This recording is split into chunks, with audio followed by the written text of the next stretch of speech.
नमस्कार, आप देख रहे हैं न्यूज़ 24 मध्य प्रदेश छत्तीसगढ़ और मैं हूं आपके साथ पवन पांडे। तो आरएसएस यानी कि राष्ट्रीय स्वयंसेवक संघ दशहरा से अपना शताब्दी वर्ष कार्यक्रम शुरू कर रहा है और उसके तहत 2 अक्टूबर 2025 से 20 अक्टूबर 2026 तक देश भर में 7 बड़े कार्यक्रम आयोजित होंगे। इसके अलावा संघ प्रमुख मोहन भागवत अमेरिका और यूरोप के कुछ देशों में कार्यक्रमों में भी शामिल हो सकते हैं। आज राष्ट्रीय स्वयंसेवक संघ के शताब्दी समारोह में पीएम मोदी शामिल हुए। इस दौरान पीएम मोदी ने कहा कि संघ के स्वयंसेवकों ने कभी कटुता नहीं दिखाई, चाहे प्रतिबंध लगे हों या कोई साजिश हुई हो। सभी का मंत्र रहा कि जो अच्छा है, जो कम अच्छा है, सब हमारा है। पीएम मोदी ने इस मौके पर आरएसएस के योगदान को दर्शाने वाला स्मारक डाक टिकट और सिक्का भी जारी किया। पीएम मोदी ने कहा कि संघ के स्वयंसेवक जो लगातार देश सेवा में जुटे हैं, समाज को सशक्त कर रहे हैं, इसकी भी झलक इस डाक टिकट में है। पीएम मोदी ने इसके लिए देश को बधाई भी दी और इस दौरान पीएम मोदी ने घुसपैठियों को बड़ी चुनौती करार दिया। साथ ही कहा कि संघ और स्वयंसेवकों का एक ही उद्देश्य है, वो है राष्ट्र प्रथम। ऐसे में अब संघ का क्या रोड मैप रहने वाला है, संघ के सामने कौन कौन सी चुनौतियां आएंगी, अपने इस आज खास कार्यक्रम में इसी पर करेंगे चर्चा।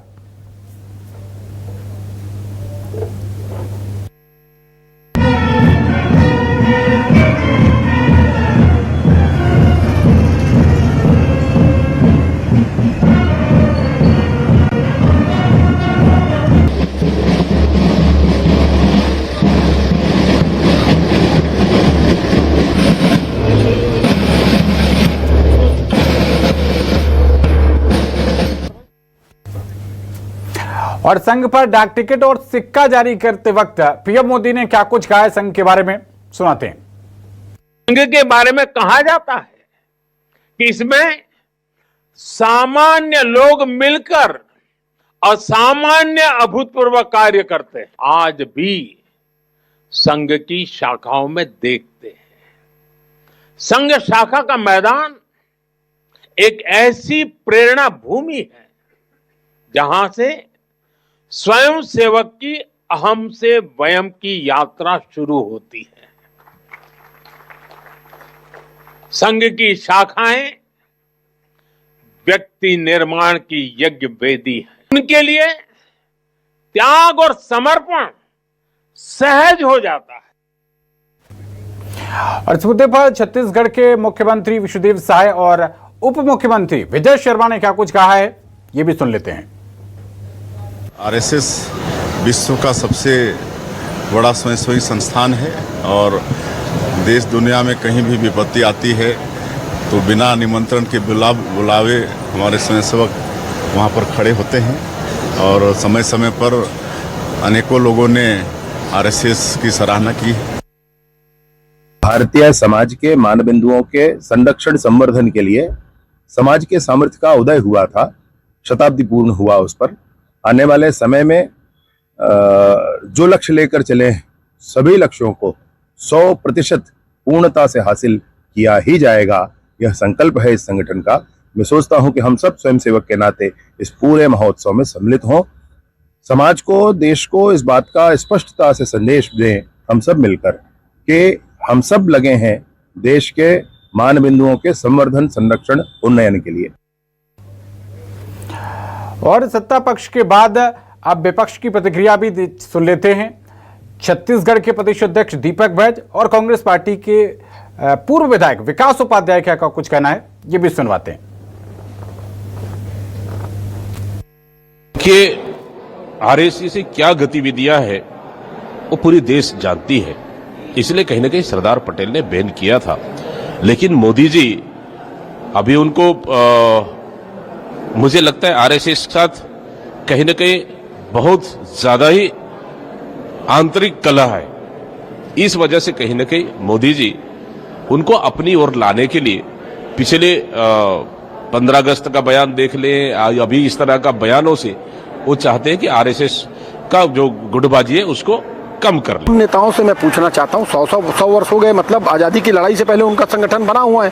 क्या योगदान था अंग्रेजों को इस देश से भगाने में, इस देश की आज़ादी में? किस आरएसएस के नेताओं का, किन आरएसएस के नेताओं का योगदान, बलिदान और त्याग रहा, उसको बताएं। आज देश में बढ़ती बेरोजगारी, लोगों के पास रोजगार नहीं है। लोग कहते हैं कि आरएसएस और संघ की सरकारें हैं, मुख्यमंत्रियों के नाम सरकारों से गिनाए जाते हैं। तो क्या इन प्रदेशों में रोजगार दिलाने का काम बेरोजगारों को आरएसएस ने कर लिया? आज जिस प्रकार से अराजकता की स्थिति पूरे देश में फैली है, क्या योगदान है आरएसएस का? और आइए इस खास चर्चा की शुरुआत करते हैं। हमारे साथ बेहद ही खास मेहमान जुड़ गए। हमारे साथ भारतीय जनता पार्टी के प्रवक्ता उज्जवल दीपक जी जुड़ गए हैं। हमारे साथ कांग्रेस पार्टी के प्रवक्ता धनंजय ठाकुर जी जुड़ गए हैं और हमारे साथ वरिष्ठ पत्रकार राम अवतार तिवारी भी जुड़ गए हैं। आप तीनों को मेरा नमस्कार। आप तीनों का बहुत स्वागत है न्यूज़ 24 मध्य प्रदेश छत्तीसगढ़ पर। सबसे पहले उज्जवल दीपक जी, देखिए विकास उपाध्याय भी पूछ रहे थे, दीपक वैद भी पूछ रहे थे कि 100 साल पूरे होने वाले हैं, कल पूरा 100 साल हो जाएगा दशहरा के दिन पर। क्या संघ ने अब तक देश में योगदान दिया? देखिए, संघ को समझने के लिए विकास उपाध्याय जी को संघ की शाखा में आना पड़ेगा। कांग्रेस आरोप लगाते रहे, पूछते रहे और हम जवाब देते रहे, ऐसा नहीं चलेगा। संघ के 100 वर्ष कल पूरे हो रहे हैं। 1925 को रखी गई एक आधारशिला, एक ऐसा संगठन जो विश्व का सबसे बड़ा संगठन है, जिसने देश की विचारधारा में जी इस देश को आगे बढ़ाने में एक बड़ा योगदान दिया है। एक लक्ष्य लेकर व्यक्ति निर्माण से लेकर राष्ट्र निर्माण तक। तो ऐसे सवालों का पूछा जाना ना केवल बेतुका है बल्कि बेवकूफाना है। मैं ये बोलना चाहूंगा। शताब्दी वर्ष पूरे हो रहे हैं संघ के। मैं चाहूंगा कांग्रेस पार्टी के लोग बधाई दें राष्ट्रीय स्वयंसेवक संघ के कार्यकर्ताओं को, स्वयंसेवकों को। और बहुत बड़ी बात है, ये शताब्दी वर्ष है जी। अगर कांग्रेस पार्टी अगले कुछ दशकों में बची रही परिवारवाद से और संगठन जिंदा रहा और शताब्दी वर्ष मनाई जाएगी, मैं रहूंगा बधाई देने वालों में से। मैं उस दिन सवाल नहीं पूछूंगा। ठीक है, वापस लौटेंगे आपके पास। धनंजय ठाकुर जी, क्या आप उज्जवल दीपक जी के विचारों से संतुष्ट हैं? और आज जब उन्होंने कहा कि बधाई देनी चाहिए, तो क्या कांग्रेस पार्टी बड़ा दिल दिखाते हुए, क्योंकि कांग्रेस के कई बड़े नेता आरएसएस की कार्यक्रमों में हिस्सा लेते रहे हैं, आज आप देखते हैं क्या रुख दिखाएंगे? धनंजय जी।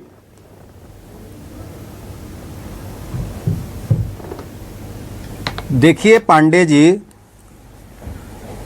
मैं उज्जवल दीपक जी के अगर जन्मदिन होता, उज्जवल दीपक जी की अगर कोई भी पारिवारिक कार्यक्रम होता, तो व्यक्तिगत तौर पर मैं उज्जवल दीपक जी को बधाई और शुभकामनाएं दे देता। मुझे कोई गुरेज नहीं है जी। लेकिन अगर उज्जवल दीपक जी कहते हैं कि संघ को बधाई दे, तो मैं कैसे बधाई दूं? मैं उस संघ को कैसे बधाई दूं जिसने भारत के तिरंगे को जिस दिन यहां स्वीकार किया गया, उस दिन उस तिरंगा को अपशकुन बताया था? मैं कैसे बधाई दूं? मैं कैसे बधाई दूं संघ को जिस दिन डॉक्टर बाबा साहब भीमराव अंबेडकर जी ने भारत का संविधान लिखा, जिसमें इस देश में भेदभाव खत्म हुआ, ऊंच नीच खत्म हुआ, लोगों के मौलिक अधिकार सुरक्षित हुए, लोगों की सुरक्षा तय हुई। उस संविधान की पुस्तक को संघ ने जलाया। संघ के संविधान के पुस्तक लिखे वाले डॉक्टर बाबा साहब भीमराव अंबेडकर जी के पुतला जलाए। मैं कैसे बधाई दे दूं? मैं कैसे बधाई दे दूं संघ को? उस संघ को जो आजादी के आज 75 साल बाद भी भारत सरकार के नियमानुसार अपने संस्था के पंजीयन नहीं करवाए हैं, अपनी जानकारी भारत सरकार को उपलब्ध नहीं कराए हैं। ठीक है, तो कहीं ना कहीं ये तो भारत सरकार के नियमों का विरोध है। मैं कैसे बधाई दे दूं? मैं उज्जवल दीपक जी को बधाई दे सकता हूं अगर उनका जन्मदिन हो या उनके जो भी खुशियां हो उसके लिए, लेकिन मैं संघ को कैसे बधाई देकर बाबा साहब भीमराव अंबेडकर जी का अपमान कर दूं, भारत के संविधान का अपमान कर दूं, देश के तिरंगे का अपमान कर दूं? ये संभव नहीं कि मैं उनको बधाई दूं। ठीक है धनंजय जी, आपके सवालों का जवाब लेंगे उज्जवल जी से, लेकिन उससे पहले राम अवतार तिवारी जी, आप इन 100 सालों को कैसे देखते हैं एक संगठन के तौर पर? और देश के लाखों लोग इस संगठन से जुड़े हुए हैं, तो देश की बड़ी आबादी के हितों को, उनके हानि लाभों को देखते हुए आप कैसे देखते हैं इस यात्रा को? देखिए, आरएसएस को आज बधाई देने की जरूरत है। बधाई इसलिए कि आज 100 साल पूरा हुआ। 100 साल कोई संगठन का चलना और वो संगठन का निरंतर प्रगति होना, जनता के बीच स्वीकारता बढ़ना, कहीं न कहीं ये संदेश जाता है कि संघ की रीति नीति को जनता पसंद कर रही है। चाहे आरएसएस हो या भाजपा हो, उनकी नीतियों को जनता पसंद कर रही ना। पसंद करने के कारण ही सदस्य संख्या बढ़ रही है, जगह जगह चुनाव जीत रहे हैं और लोग सदस्य संख्या भी बढ़ रही है। तो इस लिहाज से देखेंगे तो आज उनके जो पीढ़ी है, जिन्होंने जिस उद्देश्य से संगठन बनाया जी, उनका सपना साकार हो रहा है और सपना को और बड़ा करके अपने काम करने के लिए समर्पण के साथ लगे हुए हैं। मेरे ख्याल से भारत में ऐसा कोई संगठन और नहीं है जो इस तरह के गतिविधियां, इस तरह के काम कर रही हैं, चाहे वो सामाजिक क्षेत्र में हो, सांस्कृतिक क्षेत्र में हो जी, हर अलग अलग क्षेत्र में जो है वो काम कर रहे हैं और एक छवि बना रहे हैं अपनी। ठीक। तो ये किसी संगठन की जो शक्ति है उससे अंदाजा उनके समर्पण को आप नमन कर सकते हैं कि जिस अनुसार से उनको कुछ नहीं चाहिए, ज्यादा वो मांग की तरफ नहीं जाते, वो अपने जो उद्देश्य है जी, भारत माता की रक्षा, हिंदुत्व की रक्षा, भारतीय संस्कृति की रक्षा, इसके लिए जो काम करते हैं, जो समर्पण के साथ काम करते हैं, वैसी टीम नहीं है। हम घर में आपस में झगड़ा कर लेते हैं 4 लोगों के बीच, और इतना बड़ा संगठन इतने वर्षों से चल रहा है और निर्विवादित है।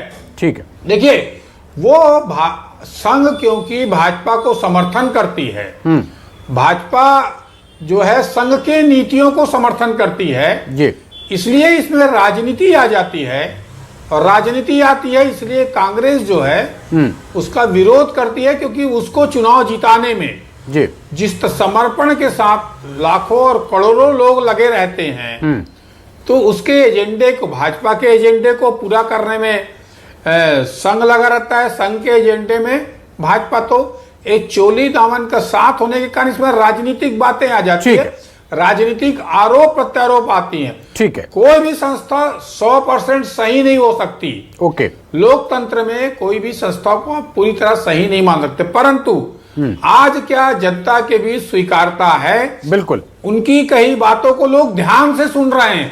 क्यों सुन रहे हैं, एक सवाल है। ठीक है तिवारी जी, वापस लौटेंगे आपके पास।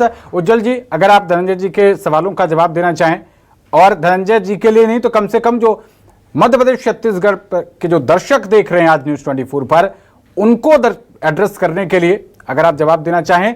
और एक मेरा सवाल और है इसके साथ में कॉम्प्लीमेंट्री, कि अब आप चुनौतियां क्या देखते हैं, क्योंकि प्रधानमंत्री मोदी ने आज अपने स्पीच में कई बड़ी चुनौतियां बताई हैं। आरएसएस का सरोकार उनमें से किन किन से है? बिल्कुल पवन जी, ये बहुत अच्छा सवाल पूछा है आपसे, आपको धन्यवाद है सवाल पूछने के लिए। ये जो आज ओकेजन है, जो पर्व है, जो अवसर है, ये यही इन्हीं सवालों को पूछने का है, ना कि कोई आरोप लगाने का, दोषारोपण करने का। सबसे बड़ा जो संघ के सामने लक्ष्य है वह है भारत राष्ट्र की अखंडता को, एकता को, व्यक्ति के चरित्र निर्माण से लेकर राष्ट्र के चरित्र निर्माण तक एक अखंडता जो है उसको अक्षुण्ण रखना, घुसपैठियों से देश को बचाना, भारतीय सनातन संस्कृति की रक्षा करना। और जैसा कि आपने देखा होगा कि परम पूज्य सरसंघचालक मोहन भागवत जी ने अपने अलग अलग भाषणों में, वक्तव्यों में अलग अलग विषयों के अच्छे बड़े बड़े उत्तर दिए हैं। चाहे वो क्लाइमेट चेंज होता है जी, चाहे वो भारतीय त्योहारों को मनाने की परंपरा से लेकर हो, चाहे वो क्लाइमेट चेंज और फटाकों और होली में पानी के ज्यादा उपयोग ना करने को लेके कि उड़ाए जाने वाले अफवाहों को लेकर है। बड़ी साफ गोई से अपनी बातें वो रखते हैं। चाहे वो फ्रीडम स्ट्रगल में पार्टिसिपेशन वाली बात हो, चाहे वो झंडा ना फहराने वाली बात हो, दुनिया भर की बातें हैं। सार गर्भित उत्तर आपको हर जगह मिल जाएंगे, आप टाइप कर लीजिए। मैं यह अवसर आज आपके लोकप्रिय टीवी चैनल पे ये बताने में व्यतीत करना चाहूंगा कि राष्ट्रीय स्वयंसेवक संघ का वो स्वयंसेवक जो बिना किसी लोभ के, बिना किसी आकांक्षा में, आप अभी वक्तव्य सुनेगा, परम पूजनीय सरसंघ चालक जी का। उन्होंने कहा कि आरएसएस में कुछ मिलेगा नहीं, संघ में कुछ मिलेगा नहीं, बल्कि जो है वो भी चला जाएगा। हमारे जो प्रचारक होते हैं उनको कोई मानदेय नहीं मिलता, कोई तनख्वाह नहीं मिलती, घर छोड़ना पड़ता है। एक बड़ी मेजॉरिटी उसमें से विवाह नहीं करते, घर परिवार छोड़ के राष्ट्र निर्माण में लगे रहते हैं बिना किसी आकांक्षा के। हम राजनीतिक पार्टी के कार्यकर्ता हैं, धनंजय जी भी हैं, आप भी एक चैनल में काम करते हैं।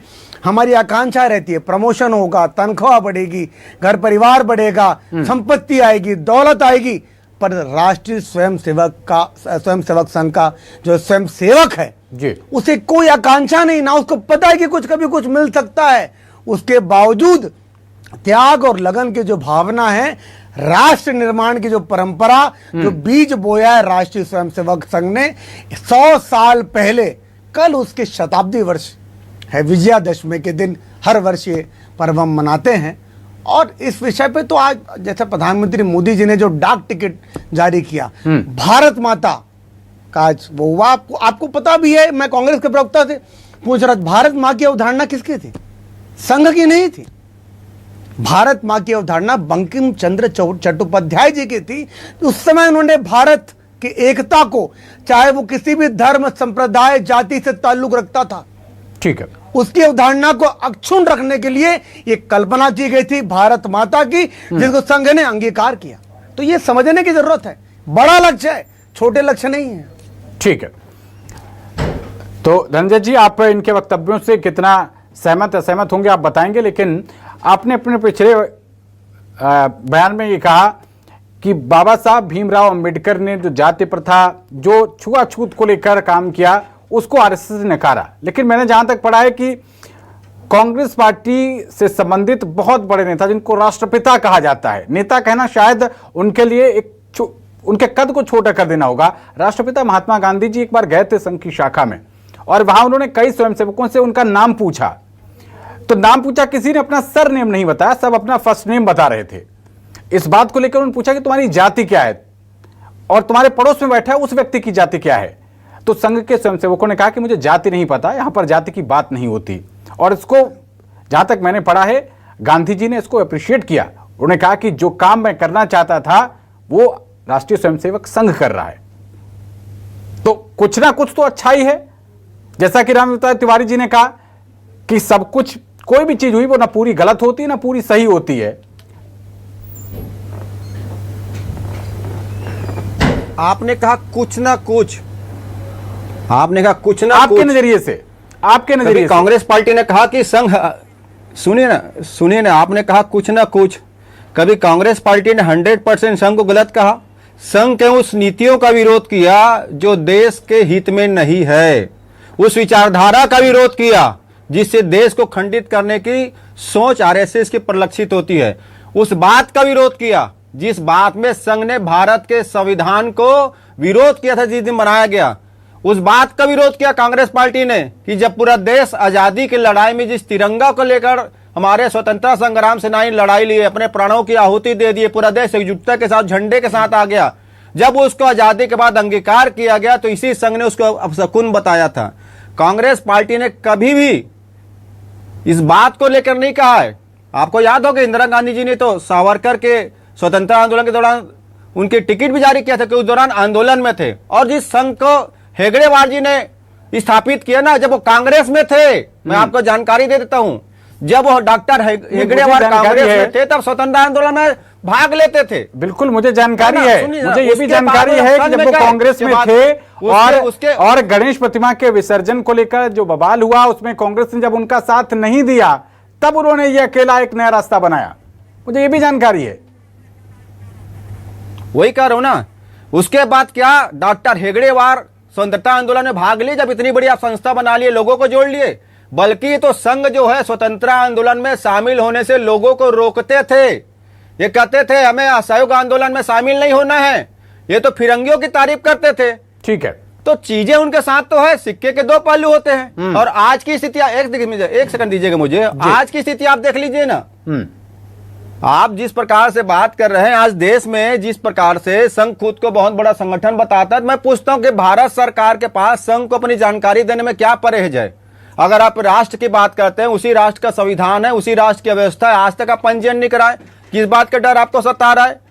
आपको ऑडिट कराने में क्यों तकलीफ हो रही है? क्या ऐसी संदिग्ध गतिविधि आप चलाते हैं इसलिए सरकार से आप छुपाते हैं? हम तब का अगर आपका चैनल चला रहे हैं, रजिस्टर्ड है, अगर एक सेकंड, और पत्रकार महोदय अपने प्रेस चलाते हैं, उनका रजिस्टर्ड है, अगर उज्जवल भाई कोई कंपनी चलाते होंगे उनका रजिस्टर्ड है, अगर मैं कोई काम करता हूँ गवर्नमेंट जानकारी में होता है। भारत के संविधान का हम सब सम्मान करते हैं ना, व्यवस्थाओं में जाते हैं ना। संघ को क्या तकलीफ हो जाता है?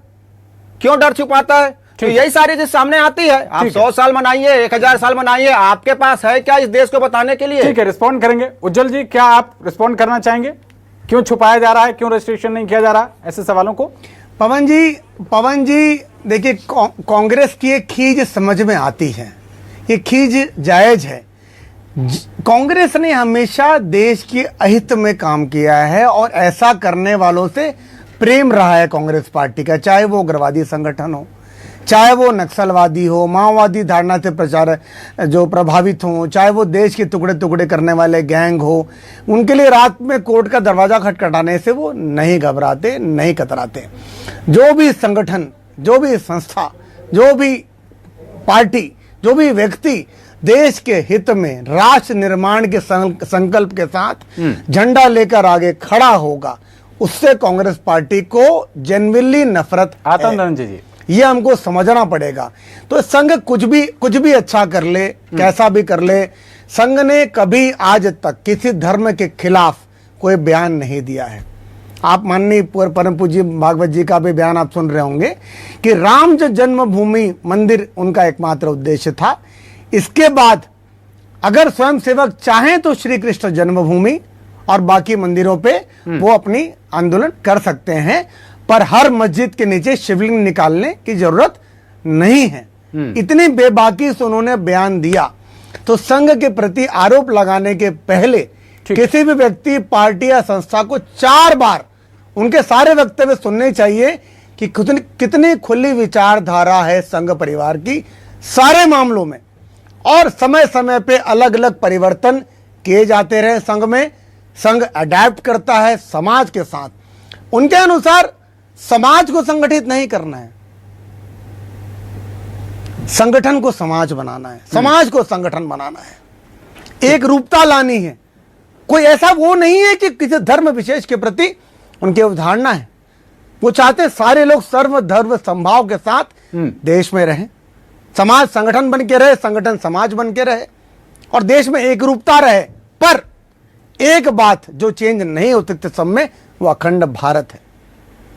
हमारा भारत का जो अखंड रूप है जी, जो राष्ट्र है, जो सनातन परंपरा है, वेशभूषा चेंज हो सकती है, झंडा चेंज हो सकता है, झंडा बदल सकता है, लोगो चेंज हो सकता है, उनके वक्तव्य चेंज हो सकते हैं, वो अडैप्ट कर सकते हैं। पर हिंदू राष्ट्र और अखंड भारत की जो अवधारणा है, माननीय परम पूज्य जी ने कुछ दिन अपने स्टेटमेंट में कहा कि केवल एक चीज चेंज नहीं होगी, बदल नहीं होगी, उसमें कोई बदलाव संभव नहीं है। और हिंदू राष्ट्र का मतलब वो राष्ट्र नहीं है जैसा वेटिकन है या जहां शरिया लॉ चलता है।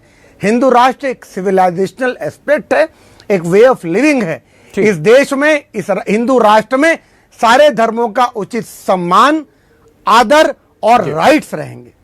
कोई हिंदू धर्म के लिए राष्ट्र नहीं होगा, Hindu is a way of life संघ के मुताबिक। तो इस बात को समझने की जरूरत है हमारी युवा पीढ़ी को भी, और कांग्रेस पार्टी को इस विषय पे भ्रम फैलाने की जरूरत नहीं है। ठीक है, धनंजय जी मैं आपके पास आऊंगा, लेकिन एक क्विक कमेंट ले लेते हैं रामदास तिवारी जी से। आपको ये 100 साल पूरा होने के बाद आगे कौन सी, अगले 100 साल में कौन सी चुनौतियां दिखाई देती हैं? एक तो जो उज्जवल जी ने इशारा कर ही दिया कि हर मस्जिद के नीचे शिवलिंग ना ढूंढिए, हिंदू मुस्लिम समन्वय तो है ही है, इसके अलावा और क्या चुनौतियां दिखाई पड़ रही हैं जिनसे जूझना पड़ सकता है? तिवारी जी। देखिए, संघ जो है अपने एजेंडे, अपने विचारधारा, अपने कार्यक्रम के तहत वो चलती है। वो कांग्रेस के आरोप या विदेश के आरोप या कोई और संगठन या सत्ता के भरोसे नहीं चलती। वो चरावेती का जो नारा देती है कि हम चलते चलो, और वैसे ही चलते चलते वो आज 100 साल पूरा करने जा रही है जी। अब उसके सामने जो चुनौतियां हैं, जैसा जातिवाद की चुनौतियां हैं, धर्म का जो चुनौतियां हैं, कि सांप्रदायिकता का जो चुनौतियां हैं जी, हिंदुओं का विकास और कैसे हो सकता है, अखंड भारत कैसे रख सकते हैं, ठीक है, जो जिस राम राज्य की कल्पना वो करते हैं वो कैसे समाज में आएगा, समाज में समरसता कैसे आएगा, ठीक, वो ये चुनौतियां हैं जो अभी तक वो एक नारा देते हैं, वो धरातल में क्या स्थिति है, धरातल में वो बदल रहा है या नहीं बदल रहा है जी, तो उसको बदलेगा तो कैसे बदलेगा, ठीक है, क्योंकि समाज में बहुत सारी चीजें बदल रही हैं जो नया पाश्चात्य सभ्यता के कारण ओके, या लोगों की उदंडताओं के कारण कई चीजें जो बदली हुई दिख रही हैं, जो भारतीय संस्कृति संस्कार में नहीं है, ठीक है तिवारी, वो आगे चीजें आपकी बहुत बात तेजी धनंजय से जी। आ रही है। उसके बचाव के लिए जो दावा करती है धनंजय जी। संघ, वो कैसे उसको आपकी कर बात। पाएगी, ये एक बड़ी चुनौती रहेगी। देखिए पांडे जी, अभी उज्जवल जी ने संघ के बारे में बताते हुए उग्रवादी संगठन, नक्सलवादी संगठन का जिक्र किया कि कांग्रेस इनके साथ खड़ी होती है, या कांग्रेस पर जो उन्होंने आरोप लगाया। कोई अच्छा सा उदाहरण अगर देते उज्जवल जी संघ के तारीफ में तो अच्छा लगता, क्योंकि उग्रवादी संगठन हो या नक्सली संगठन हो, भारत के संविधान को मानते नहीं है, भारत के लिए हमेशा खतरा बने रहते हैं, और उसका उदाहरण संघ के समय दिया जाए तो क्या ये माना जाए कि जैसे वो नक्सली और उग्रवादी भारत के लिए खतरा है, भारत के संविधान को नहीं मानता, क्या संघ भी उसी दिशा में चला जा रहा है? मैं ये बस पूछना चाह रहा था। ठीक है उज्जवल जी, क्योंकि कार्यक्रम की थोड़ी सी टाइमिंग की सीमा है, जी समझ में नहीं आया फाइनल मुझे कमेंट उनका है आपका। प्रश्न। वो ये कह रहे हैं कि आपने संघ की तुलना में नक्सलवादी, देखिए मैं उग्रवादी संगठनों का जिक्र कर दिया, तो आप क्या उस परिप्रेक्ष्य में देखते हैं? नहीं, मैंने कांग्रेस के लिए बात कही थी कि कांग्रेस को सिर्फ इन्हीं संस्थाओं से प्रेम रहता है। संघ क्योंकि राष्ट्र संकल्प के लिए प्रेरित है, राष्ट्र निर्माण के लिए प्रेरित है, जिसको कांग्रेस से नफरत है। राष्ट्र निर्माण नहीं चाहती है कांग्रेस, देश को तोड़ने वाले तत्वों से, चाहे जॉर्ज सोरोस हो चाहे नक्सलवादी। मैंने ऐसा कहा था, मेरी बात को गलत सुन लिया शायद धनंजय जी ने। मैं अपनी बात केवल यहीं समाप्त करूंगा पवन जी कि एकात्मता श्लोक होता है, स्रोत होता है संघ में, प्रातः स्मरणीय एक श्लोक कहा जाता है। हर स्वयंसेवक इसको सुबह उठते ही इसका स्मरण करता है। उसका 29वां श्लोक आपको बढ़ के सुनाना चाहता हूं मैं। दादा भाई को गोप बंधु तिलको गांधी राजता, रमणो माली यष्णु श्री सुब्रमण्यम भारती। ऐसे महान व्यक्तियों का, ऐसे गुरुओं का, ऐसे देवी देवताओं का प्रातः स्मरण करते हैं स्वयंसेवक, जिन्होंने इस देश को बनाने में अपनी भूमिका निभाई है। उसमें महात्मा गांधी का नाम भी शामिल है, मदन मोहन मालवीय जी का भी नाम शामिल है, सारे देवी देवताओं, ऐसे व्यक्तियों जिन्होंने इस राष्ट्र निर्माण के लिए जरा सा भी अंश मात्र योगदान दिया है, हम उनको प्रातः स्मरण करते हैं। संघ केवल एक उद्देश्य है, क्षेत्र निर्माण से राष्ट्र निर्माण। धन्यवाद। चलिए, तो वक्त की कमी के चलते हमें इस चर्चा को यहीं पर विराम देना पड़ेगा। राम तिवारी जी, उज्जवल दीपक जी और धनंजय जी, आप तीनों का बहुत शुक्रिया न्यूज़ 24 पर इस चर्चा में शामिल होने के लिए। 100 साल पूरा हो चुके हैं और आगे आने वाले समय में कई चुनौतियां हैं, खासतौर पर जो धार्मिक सांप्रदायिक जो सद्भाव है वो बनाए रखना, और उसके साथ साथ जो व्यक्ति निर्माण की बात करती है राष्ट्रीय स्वयंसेवक संघ की सारी कार्यकारिणी, ये भी एक बड़ी चुनौती। फिलहाल इस पेशकश में इतना ही। देश और दुनिया की तमाम बड़ी खबरों के लिए बने रहिए हमारे साथ। नमस्कार।